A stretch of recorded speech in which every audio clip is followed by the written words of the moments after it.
안녕하세요. 김성겸 목사입니다. 산돌 성경 읽기 오신 여러분 환영합니다. 오늘은 출애굽기 32장에서 34장까지의 내용 살펴보도록 하겠습니다. 출애굽기 32장에는 모세가 시내산에서 하나님께 말씀을 받고 있는 동안 이스라엘이 하나님을 반역하는 사건이 벌어진 그때의 일이 기록되어 있습니다. 시내산 꼭대기에선 하나님의 임재가 눈에 분명히 보이는데도 이스라엘 백성은 모세를 그리고 하나님의 말씀을 기다리지 못하고 대신 금으로 송아지 우상을 만들어서 그 신상을 보고 여호와라고 부르며 우상 숭배를 저지릅니다.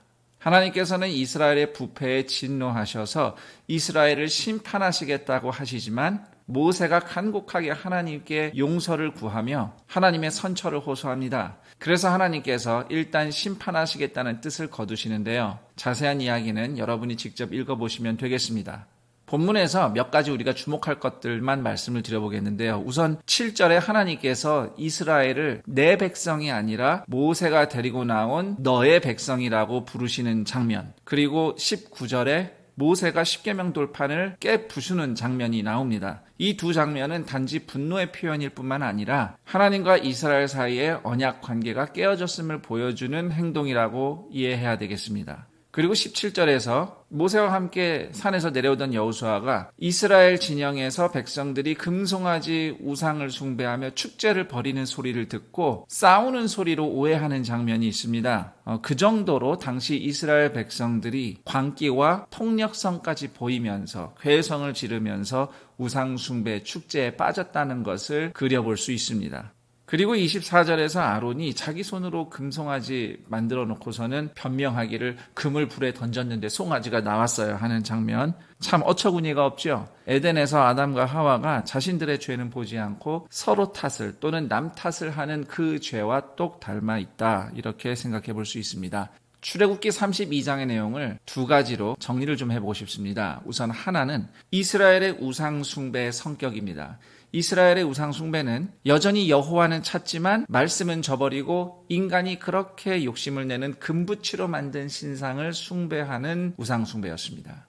그리고 이스라엘이 만든 금송아지는 애굽에서 늘 봐왔던 이집트식 우상입니다. 결국 이스라엘은 출애굽기 19장 6절 말씀처럼 거룩한 하나님의 제사장 나라가 되겠다고 하나님과 맺은 언약을 깨버리고 금송아지가 표상하는 돈과 힘을 숭배하는 제2의 애굽을 세운 꼴입니다. 그리고 출애굽기 32장에서 정말 중요한 내용은 하나님께서 모세의 간청을 들으시고 진노를 거두신 일입니다. 이 이야기는 단지 사람이 간절히 기도하면 하나님의 뜻도 돌이킬 수 있음을 보여주는 사례가 아닙니다. 모세의 간청과 무관하게 33장 6절 말씀대로 하나님은 이미 자비롭고 은혜로우시며 노하기를 더디하시는 하나님이셔요. 그런데 모세가 하나님께 간청할 때 아브라함에게 약속하신 하나님의 신실하심, 하나님의 성품에 기대어 기도했습니다. 모세는 하나님의 마음을 잘 알고 기도를 한 것이죠. 그래서 모세의 기도를 듣고 하나님께서 뜻을 돌이키셨다 함은 이미 하나님은 자비로우신 분인데 마치 모세가 간구해서 하나님께서 뜻을 바꾸신 것처럼 보일 정도로 하나님을 진실하게 찾는 모세에게 하나님께서 인격적으로 응답하셨다는 의미가 됩니다. 출애굽기 33장으로 가면 앞으로 있을 일에 대한 하나님과 모세의 대화가 나옵니다. 하나님께서는 일단 진노를 거두셨고 32장을 보면 모세와 레위인들이 여전히 완악하게 우상 숭배하던 이스라엘 사람 3,000명을 처단했지만 하나님과 이스라엘의 관계가 전처럼 돌아가지는 않은 상태예요. 하나님께서는 이스라엘 백성을 약속대로 가나안으로 인도하시겠다고 합니다. 그렇지만 3절에 기록된 것처럼 이스라엘은 목이 곧은 백성, 즉 고집스럽게 죄를 짓고 불순종하는 백성이기 때문에 하나님께서 언제든지 진노하실지 모르니 차라리 하나님께서 이스라엘과 동행하지 않으시겠다고 말씀을 하십니다. 32장 34절 내용을 참고해보면 천사를 대신 보내겠다는 의미도 되는 것입니다.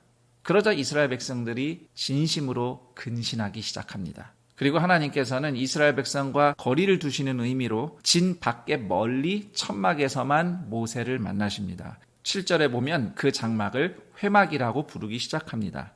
모세뿐 아니라 하나님을 사모하는 이스라엘 백성 누구나 회막 앞으로 나아가 하나님을 예배했습니다. 모세는 천사 말고 하나님이 직접 이스라엘 백성과 동행해 주시기를 간청했습니다. 그리고 하나님께 은혜를 입었다는 증거로 하나님의 영광을 보여달라고 구합니다. 다시 말해서 하나님을 직접 보여달라고 부탁을 드린 것이죠. 여기서 우리는 그동안 모세가 하나님을 직접 대면한 것은 아니라는 것을 가늠해 볼 수 있습니다. 출애굽기 3장의 사례처럼 천사를 통해서 하나님께 말씀을 들었을 것입니다. 그러나 선악과를 먹은 인간의 후예가 거룩하신 하나님을 직접 뵈면 죽습니다. 그래서 하나님은 뒷모습만 살짝 보여주시겠다고 약속하십니다. 출애굽기 33장에서 정말 놀라운 것은 이스라엘의 죄로 인해 하나님과의 관계가 최악으로 치닫는 그 상황에서 오히려 하나님의 은혜를 입는 친밀함이 나타났다는 것입니다. 11절에 보면 모세는 하나님과 친구처럼 대했다고 기록하고 있어요. 그리고 하나님을 사모하는 사람은 누구나 회막으로 나갈 수 있었습니다. 모세가 회막에 들어갈 때마다 본진에 있는 이스라엘 백성들이 다 자기 장막 앞에 서서 자기 자리에서 하나님을 예배했다고 합니다. 여호수아는 그동안 한시도 자리를 비우지 않고 회막 옆자리를 지켰다고 합니다. 하나님과 하나님의 백성 사이에 놀라운 사랑의 교제가 일어나고 있던 것입니다. 이것이 사실 하나님께서 세우시려 했던 이스라엘 백성의 모습이에요. 제사장 나라의 삶이죠. 그런데 이스라엘 백성들이 죄를 짓고 다 망쳐버렸어요. 이후 이야기는 그럼에도 하나님께서 어떻게 죄짓고 무너진 이스라엘 백성을 거룩하게 인도하셨는지 역사를 보여주는 내용이 되겠습니다. 출애굽기 34장에는 하나님께서 모세를 통해 십계명과 율법을 다시 주시는 이야기가 기록되어 있습니다. 하나님은 모세를 다시 시내 산으로 부르셨어요. 33장에서 약속하신 대로 하나님은 그 영광의 뒷모습만 모세에게 보여주십니다. 하나님께서는 십계명을 다시 돌판에 새겨주시고 앞서 20장에서 23장에 이미 나온 율법의 내용 중에 핵심적인 것 몇 가지만 반복해서 강조하십니다. 그렇게 40일간 십계명과 말씀을 받고 돌아온 모세의 얼굴에서 광채가 났습니다. 하나님의 영광이 전가가 된 것이죠.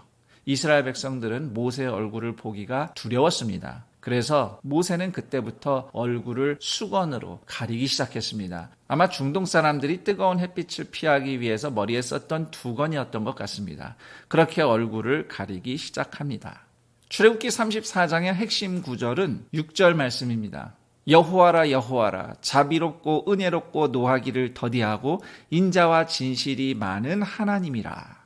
그런데 하나님께서는 아무리 자비로우셔도 악의 문제를 그냥 넘어가시지는 않습니다. 7절 말씀. 인자를 천대까지 베풀며 악과 과실과 죄를 용서하리라. 그러나 벌을 면제하지는 아니하고 하나님의 악행을 자손 3, 4대까지 보응하리라. 그리고 출애굽기 34장 28절에 십계명이란 단어가 나옵니다. 성경 전체에서 십계명이란 단어가 여기서 처음 등장합니다. 그런데 이 십계명이란 단어를 히브리어로 보면 에세렛 하드바림, 번역하면 10가지 말씀이 되겠습니다. 계명이라는 단어가 사실은 히브리어로 드바림, 말씀들이라는 단어예요. 하나님은 그냥 지켜야 될 법을 주신 것이 아니라 듣고 묻고 대화하고 배울 말씀을 주신 것입니다. 실제로 십계명 또 율법을 삶에 적용하려면 사실상 질문과 대화가 필수적이에요. 그래야 어떻게 실천할지 알 수 있습니다. 왜냐하면 율법에 삶의 모든 상황이 다 기록된 것은 아니기 때문이에요. 예를 들어서 제3계명 하나님의 이름을 망령되이 일컫지 말라. 도대체 어떻게 말하는 것이 망령되이 일컫는 것인가? 실제적인 상황에 대해서 이스라엘 백성들이 대화를 해야 하는 것입니다. 하나님께서 이스라엘에게 십계명을 주셨다 함은 백성이 듣고 질문하고 대화하고 순종하며 배워야 할 말씀을 주셨다는 뜻입니다. 그래서 이스라엘 백성은 말씀을 듣고 대화하고 순종할 공동체가 되어야 했습니다. 그것이 바로 하나님께서 성도 공동체와 교제, 커뮤니온 하시고 소통, 커뮤니케이션 하시는 방식인 것입니다. 그런 삶의 방식이 오늘날 그리스도인들에게도 꼭 필요한 것이며 이런 이유로 오늘도 성도가 함께 말씀을 듣고 질문하고 대화하며 배우며 실천하고자 하는 교제를 이어가는 것입니다. 자, 여기까지 출애굽기 32장에서 34장 내용 살펴봤습니다. 저는 여기서 인사드리고 내일 그 다음 내용과 함께 여러분 다시 찾아뵙겠습니다. 감사합니다.